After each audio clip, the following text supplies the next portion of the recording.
Tatiana sat on a chair next to an oak table that had a black cotton tablecloth on top of it. And on top of the cloth were two plates filled with food, which included a baked chicken thigh and breast. Next to the plates were two forks, two knives, and huge gold-lined glass chalices that were unadorned with amethyst around the rim and base and were filled with a violet-colored liquid. Between the goblets of liquid was an unlit candle.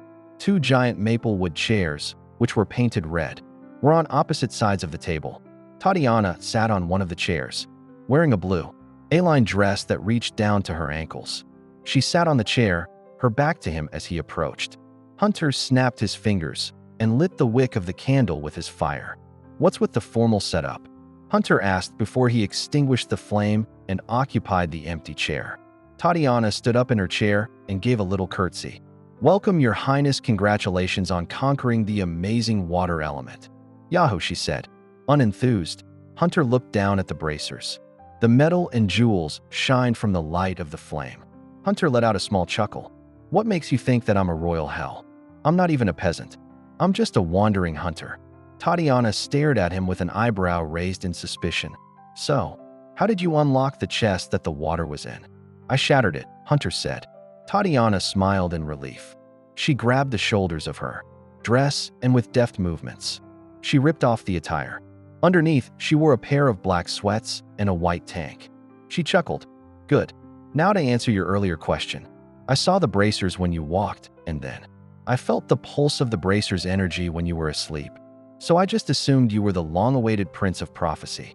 Tatiana picked up the goblet in one hand and took a huge swig of the drink, downing half of the contents before she slammed her glass down on the table. "What prophecy?" asked Hunter. Tatiana started taking a bite of the roasted bird. She chewed and swallowed.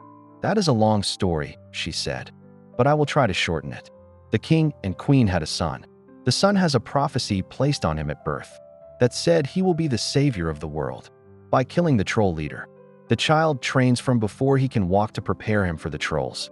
Then suddenly, poof, the entire kingdom was razed to the ground, and the trolls have been ruling ever since. I was head housekeeper at the castle the day of the attack. Me and the rest of the staff managed to escape, and I got separated from the group, and I wound up finding this place. I would have left, but Mrs. Brisbane was the nicest person I ever met. She got me a job, food, and shelter," she said, taking a bite of the roasted bird. She chewed and swallowed. Hunter placed an empty cup next to an empty plate and belched. He wiped his mouth with the back of his hand and stared at Tatiana with his hands under his chin.